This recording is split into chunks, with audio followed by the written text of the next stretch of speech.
What's up, YouTube? It's your boy Thomas back again with another rendition of Truth Be Told. Now I'm just going to talk to you about a couple of things that I saw going on, and then we'll get to your B-movie reviews. The first thing that I want to talk about is the Falcon and Winter Soldier have concluded their first season. Of course, this is Disney, Marvel, so you know it's not going to be that great.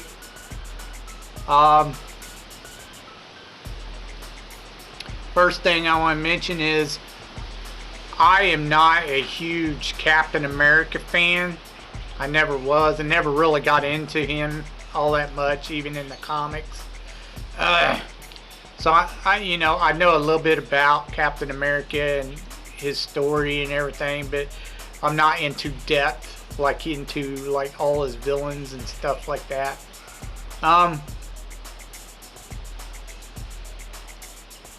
The show is basically, it takes off after, the Avengers Endgame or whatever. If you really want a detailed, in-depth review on this, you should look up The Critical Drinker, because the majority of what he says on his review is pretty much, I completely agree with most of it. I did not buy the whole little feminist, petite, ginger snap girl as their main bad guy. Like she's supposed to be this little terrorist or activist badass or whatever. She's had like no training, but yet she takes the super serum, and the next thing you know, she's able to go around and beat the shit out of, other super soldiers. Like, whatever. Give me a break. Anyways, I agree with the whole, why are you wearing a mask? Everybody's already seen your damn face. But they have to put these masks on every time they fight. I get, kind of like what Critical Drinker was saying. It's probably to, hide the face of the stunt person doing the stunts or whatever, but whatever. They did a lot of race baiting in the show. Every time you turn around, it was black this, black that, like, oh, you're the Black Falcon, blah, blah, blah, and then he'd have an argument with someone about it. The cops show up in one episode, and they're getting ready to arrest him because he's with Bucky. And I don't know. He's one of the most famous people in the world as part of the Avengers team, yet they're getting ready to arrest him. Whatever. You can't tell me these cops didn't know who he was. Get off that shit. A lot of BLM, black supremacist crap was in this show. The whole, I'm just going to, mention black people all the time and that they're all oppressed, and it was a bunch of bullshit. It's like a 5-year-old wrote this fucking script. A child whining and crying. That's literally what it was. I honestly think that the shield should have gone to Bucky. It does in the comics before. Eventually Falcon does get it, but it goes to Bucky first in the comics.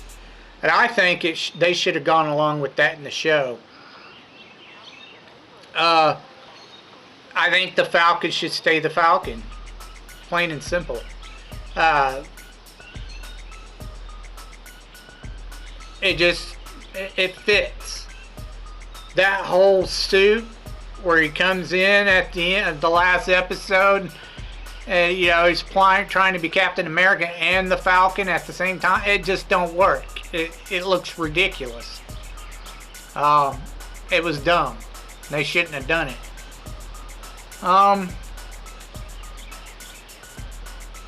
But yeah, there's a lot of cringe in that show. It's subtle, but it's still cringeworthy. That whole speech he gives at the end, Senator, you got to do better, blah, blah, blah. Open your borders and let people come in and just take whatever they want. Because that's literally what open borders is all about. People coming in and getting free shit. Because that was the whole premises behind the flag smashers. Was after half the population of Earth disappeared, they got all this free shit. They were going around getting free shit. They were able to claim all this stuff because people were gone. And then 5 years later, the people come back. Well, they want their shit. You know, for them, it was like they never left. Except for the simple fact that everybody told them, hey, it's 5 years later. Well, for them, it was like seconds. So, you know, naturally, they want their shit back. And, of course, the flag smashers are throwing a fit because they ain't got free shit anymore. They can't get the free shit anymore. They have to work for it. They have to give it back. They have to earn stuff. And that's literally what's going on today in our politics. You know, people want free shit. They don't want to work for it. This generation, this Zoomer generation, don't want to work.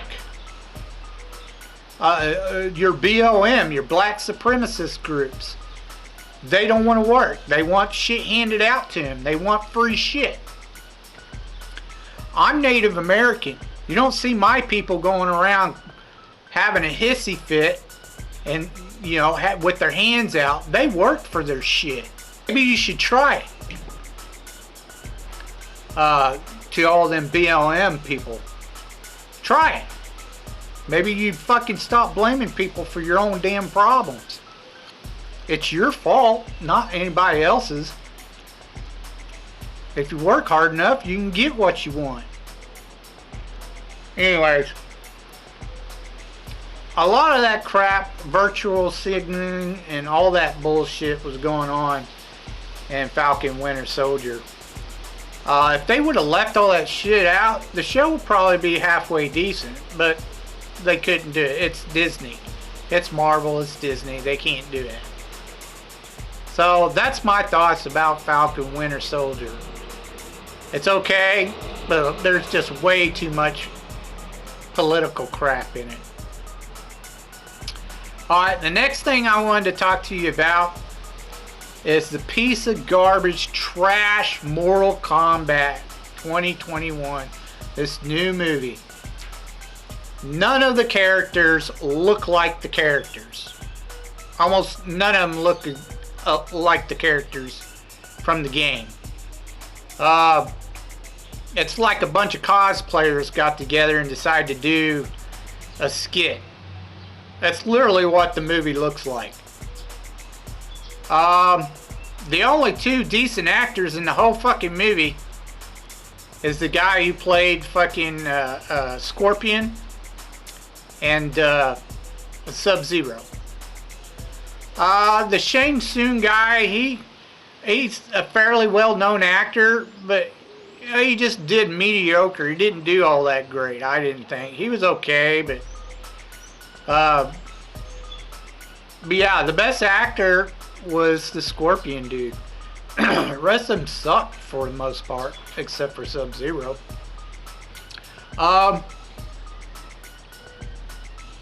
They completely changed the outfits of Scorpion and Sub-Zero. If they would have left the outfits the same as the very first scene, the ones they were wearing, it would have been alright. You know, put a mask on them and they're good to go.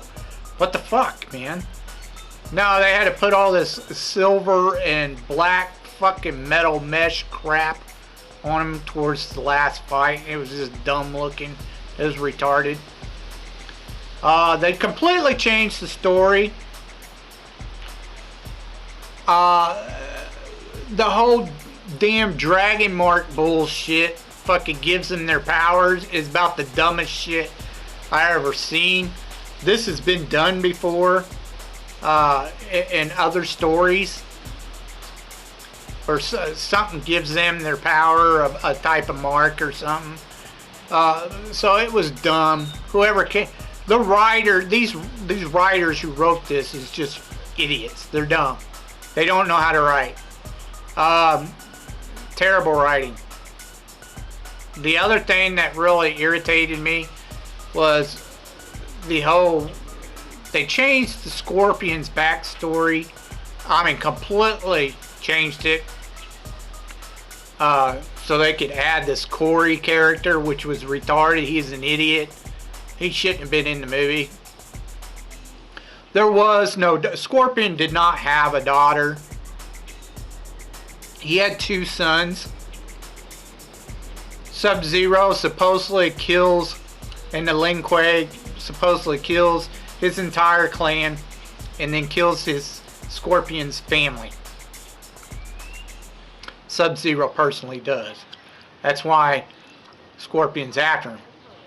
Well, you later find out in the games that his son, his youngest son, he lives, and Scorpion possesses him, his spectral form.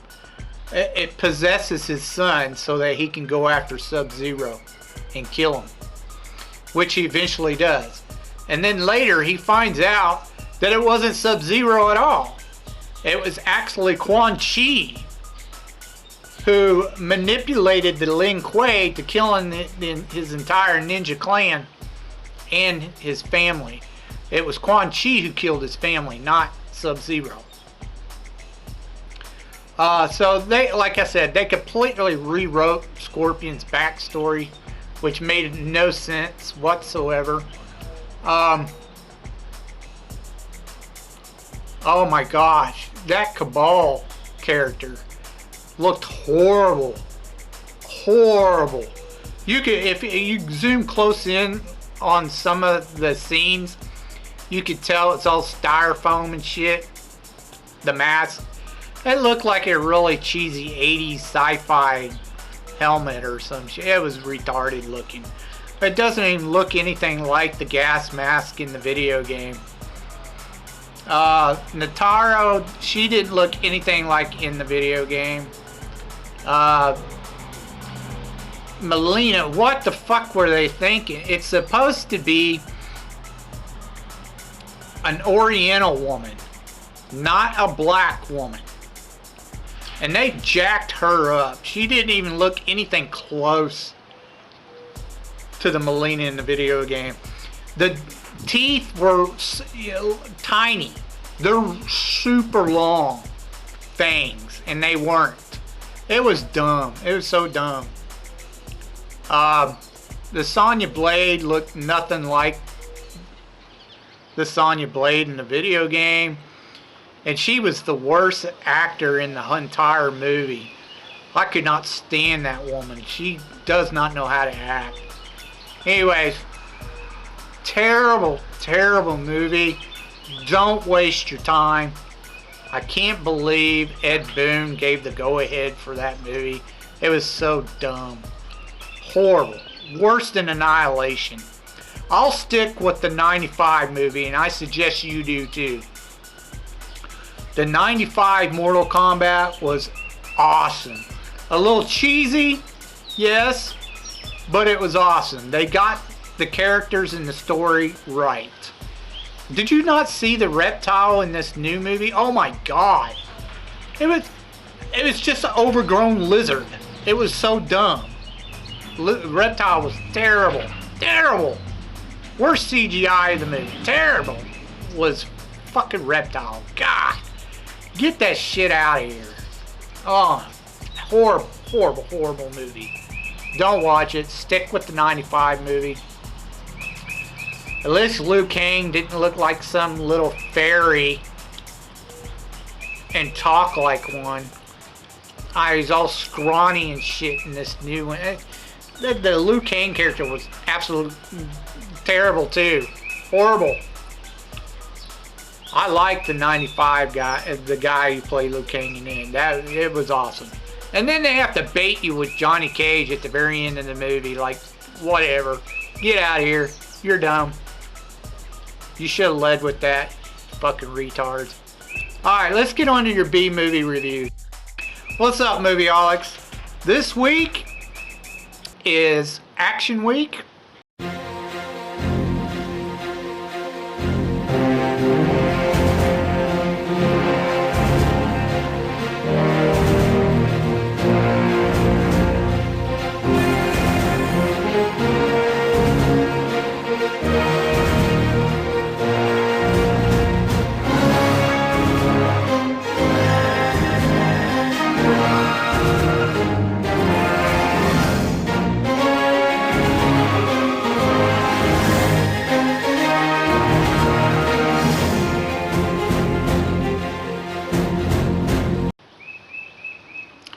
I got two action comedies for you. They're like the buddy cop action type movies. There's two of them. There's the first one and the sequel. The first one is called Stakeout, and it was done in 1987.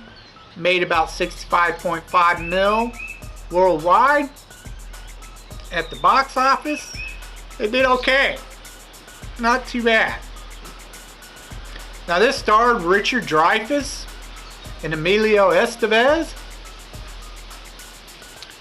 The basic story is the FBI are after a wanted fugitive who has broken out of prison, or a federal prison. He is probably going to go see his ex-girlfriend. So the FBI come to the police and ask them to do a stakeout on this woman for him. Now they're covering other people that this guy might go and see, but they asked the police to take care of this one for the manpower.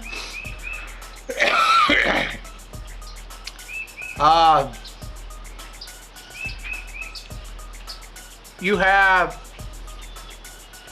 two groups, or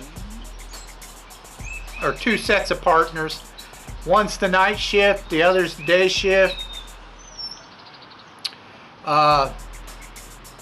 Emilio Estevez and Richard Dreyfuss is doing the night shift. As they're watching the woman, Richard Dreyfuss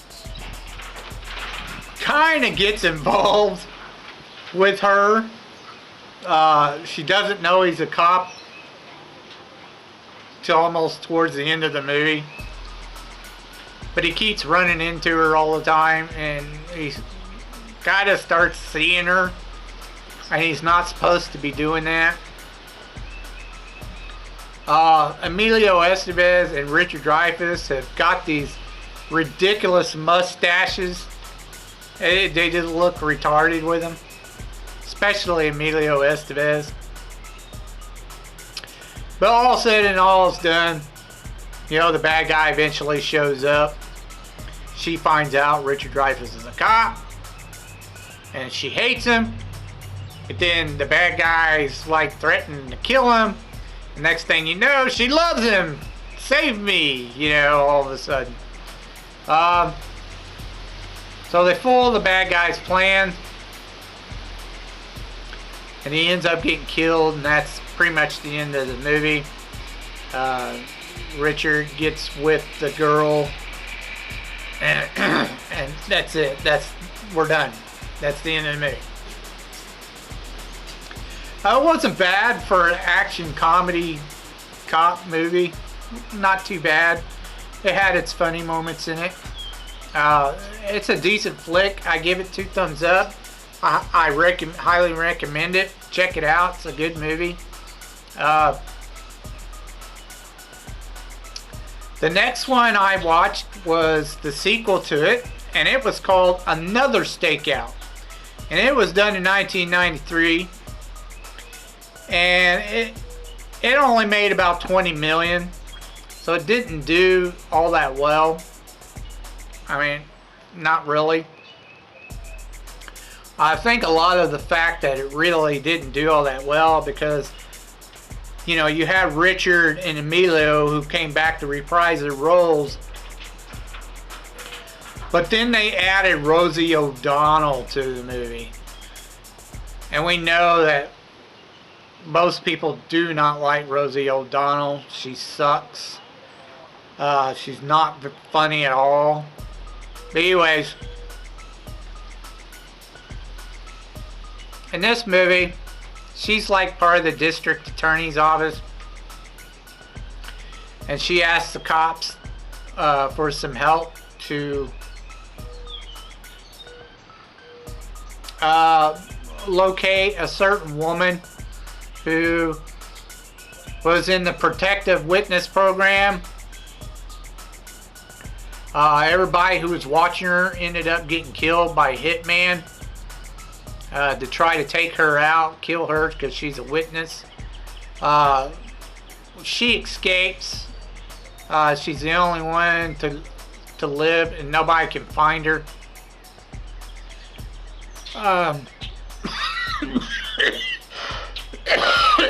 Excuse me. So she wants to stake out this couple, married couple, who are like really good friends with her or whatever. They're like super close, and she believes she'll get in contact with them. So they go there to stake her out, or stake this couple out, hoping that this woman who's a witness will show up. They decide to stay next door to the couple. Well, they end up, again, they start interacting with the couple. A bunch of crazy ass shit happens. You know, comically. The woman does show back. She does show up, but she gets it all wrong. She thinks that Emilio and Richard are there to kill her, that they're hitmen, and then later she finds out that they're not. But at first she thinks they're hitmen, so she kind of messes things up a bit. The hitman, the actual hitman, who tried to take her out the first time, does show back up and decides to try to take her out again. Now, towards the end, they have this big, you know, kind of action fight scene with the hitman or whatever. But all ends well.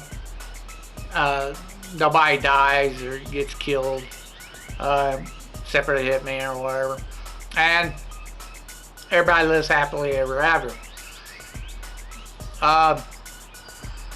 Emilio Estevez finally, they basically both, Richard and Emilio, both shaved their mustache in this movie. Thank God, because they looked retarded with them. So no mustaches this time.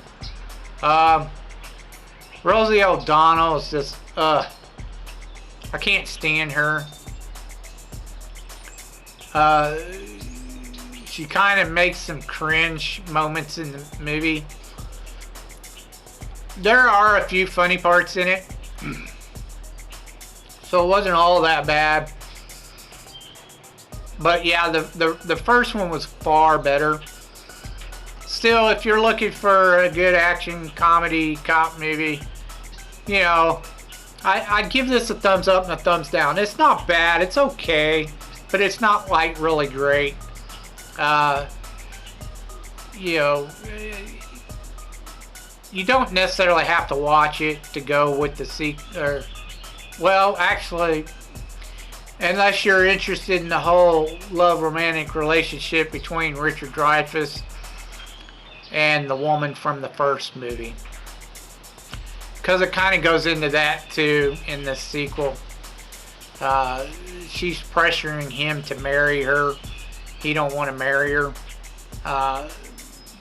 You know, he eventually breaks down and does it towards the end of the movie. So anyways, you know, check it out if you want. It's up to you. It's a decent movie. Like I said, it's not great, but it's decent. Anyways, that's all I have for you this week. If you have any thoughts about the two shows I talked about earlier in this video, go ahead and leave your comments and or thoughts in the comments down below. And if you have any suggestions of some underrated films, B-movies, or classics that I may not have ever seen, you think I might not know about, please leave your suggestions down in the comments down below, and I will get to reviewing them as soon as I can. That's it for now. Till next time, I told you you'd be told the truth, and you just been told.